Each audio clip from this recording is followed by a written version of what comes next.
Question یہ کیا گیا تھا کہ پردے کا حکم معلوم کیا تھا کہ خالو سے لڑکی کا پردہ ہے کہ نہیں، اسی طرح پھپھا سے، ایسے ہی عورت کا بھتیجی یا بھانجی کے شوہر سے، اور اسی طرح سالی کا بہنوئی سے پردہ ہے کہ نہیں، کیونکہ کسی نے کہا کہ پردہ نہیں ہوگا کیونکہ ان میں آپس میں نکاح کرنا منع ہے۔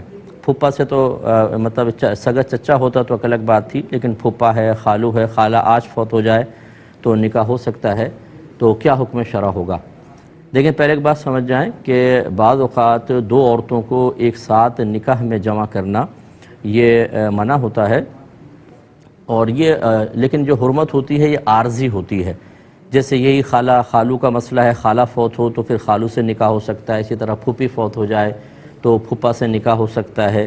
یوں ہی اگر سالی ہے، بہنوئی فوت ہو مطلب بہن فوت ہو جائے تو ایک شخص بہنوئی جو ہے اپنی سالی سے نکاح کر سکتا ہے۔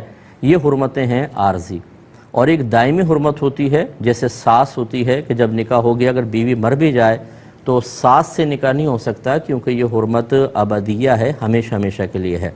اب اچھی طرح یاد رکھیں کہ جہاں حرمت ابدیہ ہے وہاں پردہ نہیں ہوگا، یعنی ساس سے پردہ نہیں ہوتا، اسی طرح بہو کا اپنے سسر سے پردہ نہیں ہے، چاہے شوہر فوت ہو جائے۔ وجہ اس کی یہ ہے کہ سسر سے کبھی نکاح نہیں ہو سکتا۔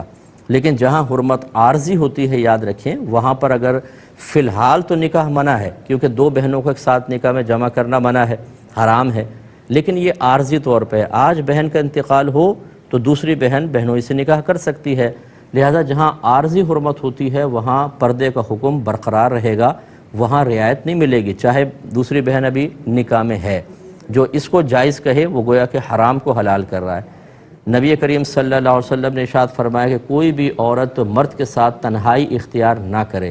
کسی نے پوچھا کہ یا رسول اللہ صلی اللہ علیہ وسلم، جیٹھ یا دیور کے بارے میں کیا حکم ہے؟ تو ارشاد فرمایا کہ یہ تو عورت کے لیے موت ہیں، ہمون کے الفاظ ہیں، ہمون کہتے ہیں جو شوہر کی طرف سے مرد رشتہ دار بنتے ہیں، تو یہ دیور یا جیٹھ، تو یہ تو سرکار نے فرمایا موت ہیں۔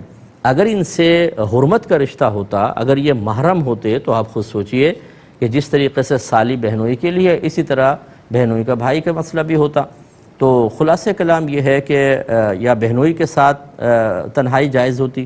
تو نبی کریم صلی اللہ علیہ وسلم نے یہ رشتے جو منع فرمائے ہیں، یہ اسی کی بنیاد یہی ہے کہ آپس میں ایک دوسرے کے ساتھ چونکہ دائمی طور پہ حرمت نہیں ہے، تو بہرحال یہ رشتہ قائم نہیں ہو سکتا ہے، اس میں احتیاط کرنی چاہیے اور پردہ ہی کرنا ہوگا۔